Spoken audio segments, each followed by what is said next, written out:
good questions for them. Anybody want to start off right away? I know you got something burning. Don't make me ask questions. Mine are tacky. Well, we'll start with the short. Freak was unbelievable. Thank right? you. Did you love it? Thank you so much. So is there a funny little anecdote or something that you'd like to share with us from the making of? Something that went funny or something that went awry during production? Oh, Lord. See, I told you. Well, the last scene of the film was actually reshot because when you first see Dale, the nemesis of the story, in the smock as the waiter, we actually had the smock tied down, and it just wasn't working, so we reshot the entire ending. And when we reshot the ending, we shot the ending on a day where there was some sports game going on, and my neighbors were doing their laundry and dishes, and I'm an audio freak. I want audio to be perfect, so we spent more time holding for sound than we did filming that day, but we got exactly what we needed. And my actors got kind of goofy that day, and they were kind of laughing at each other, and it was kind of fun. So, but other than that, the shoot was amazing. We had a blast making the movie, and we just had a great time, and that's what it should be. So. It was lovely. Enjoyed it quite a bit. And between the two of them, I mean, you were just pretty enough that even a lesbian could lust you. Right? I mean, sorry. Right? And you were like every guy's favorite fat hag. I mean, I don't think you were on the term, but didn't you want to hang out with her? Yes, you did. Something you guys like to share? Oh, so much. Remember the scene with the chimp that got cut? Oh my god, I know. That was horrible. What a cute chimp, though. No, there was no chimp scene. Ooh, we were ready for that story, man. We got her face scratched off. All right, somebody's got to look at you. What? Thank you guys, and I know the writer-director's not here, but when you see him, just tell him thank you for making an LGBT film that I'm not embarrassed about. Yeah. Really good job. Oh, we will. We definitely will. I'll text him. Now, isn't the writer-director also the guy who played your first boyfriend? Yes. Is he? Yeah, He is, played right? Nick. The redheaded guy? Mm-hmm. He's got a little European accent thing going on. Where's he from? A little Swedish. See, there you go. All right. All right, yeah, it was a great one. Yes, sir? How long was your shooting schedule, and if you're at liberty to tell, what was the budget for this film? It was 19 days. And about a little over $200,000. Shot on a real camera. And what'd you do Freak on? Well, Freak was shot in my own home, actually, and I made it for practically nothing, and we'll just leave it at that. Nice budget indeed. Someone else got something? Think hard. I know you do. Yes, sir. Any outtakes that you can tell us about? Well, there were. What'd you say? Things that went wrong? Oh. I'd love to think you suffered a little. Yeah, the scene where I go from restaurant to restaurant, they just had me walk into a restaurant, so they filmed from the street, so I had to go in and pretend like I was going to the bathroom or something and then walk out. And they really wanted me to do it again, but I was like, no, you have to use that because I can't go in and say I need to use the bathroom again. And there were a lot of fun improvs that I'm sure will be on the DVD outtakes, but the bulimic elephant, that was an improv for me, and I think there were a ton of, I don't even remember, but there were like 5 or 6 of them that I did that, yeah, I can see on the DVD extras. I think the bulimic elephant got a pretty good laugh in the house. That was good. Like you. It was really good. Yes, sir. So were a lot of the exteriors sort of guerrilla? No. LA is really difficult with all the permits. You have to be real careful, and it's very expensive. You definitely had the rights to shoot outside of Crunch, but not inside of Crunch. I think just those restaurants they stole, and what was the deal with the Chinese theater? You weren't there then.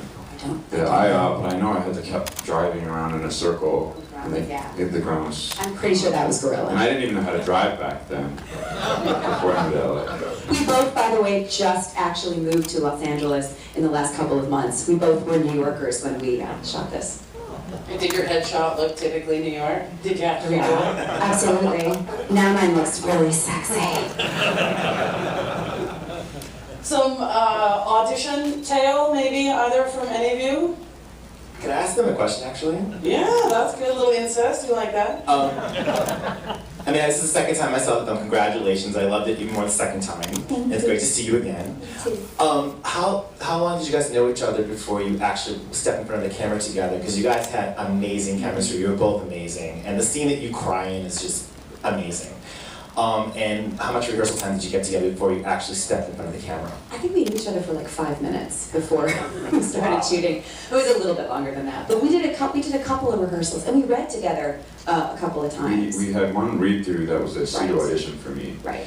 And you and I had met drunk and socially at a Casper party a year Wasted. prior. Awesome. And we just squeezed in a couple of rehearsals, with the day of shoots. We would just sort of run by. I think you came and visited me when I was at Jet Set Men, and you had just got off the plane. Oh yeah, I just got off the And plane. we squeezed in some rehearsals. The lollipop photo shoot.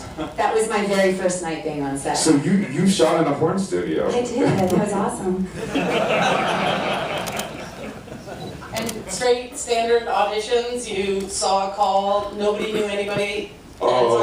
We both had small roles, or you had a pretty large role in Casper Andreas movies. Casper actually had Allison in mind when he wrote this, and I had me in mind while he was writing it.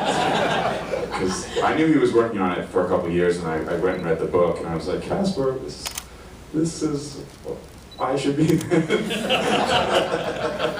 have another question from the house.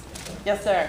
I love both films, and I thought it was interesting that both dealt with almost a class system in Hollywood of either trying to get up or almost looking down on different classes. Was that a theme? Was that intentional, or was it just sort of how it is? I planned it. Do you guys want to go first?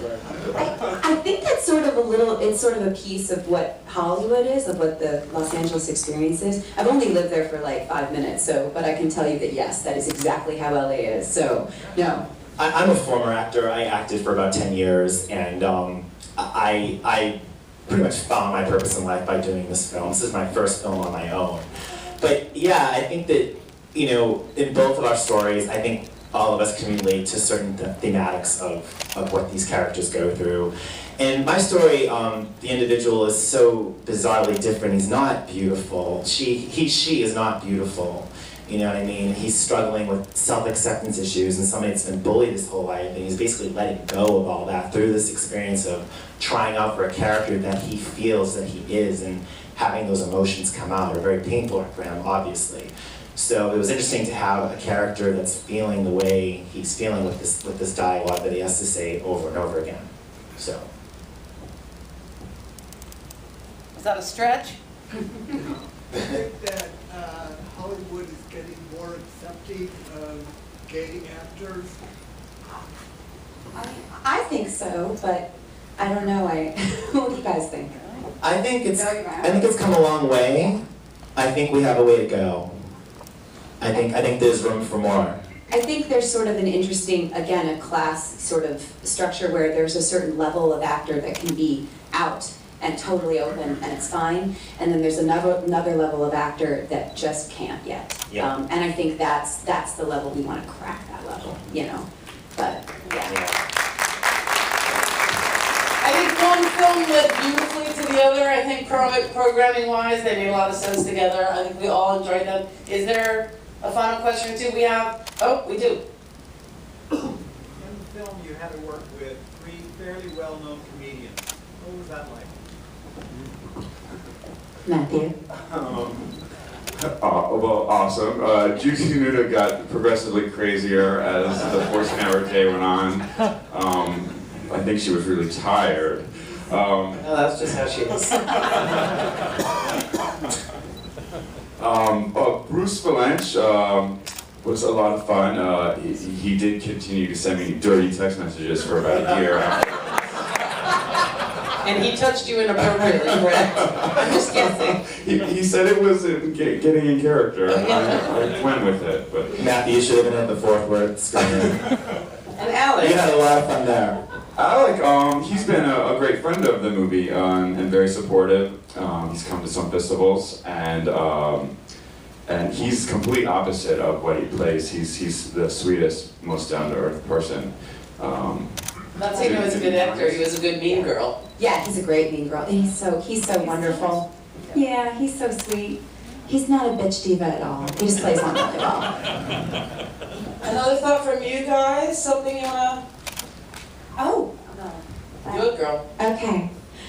Boys, I created something for you, for my gays. It's called manprobe.com, okay? You can go to the website, and it's comedy videos that are fabulous and fun that I wrote, and I'm starring in and acting in it. Jesse Archer's in a couple of them. He plays Kathy Griffin's biggest fan, who's straight.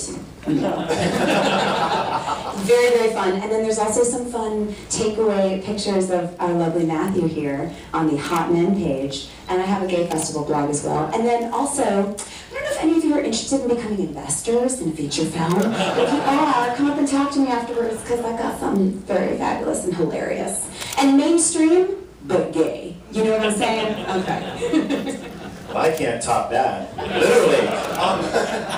But they'd like to watch you try. I have a website called freakthefilm.com and facebook.com/freakthefilm. Please join me there if you'd like to. And I want to thank Cinema Diverse for having us here. Yes, and Michael Green, are you in the audience? Where are you? I think he's getting the party ready for you right now. Well, Michael, you're amazing. We love you, and you've been amazing, and we see how hard you've been working. Thank you so much.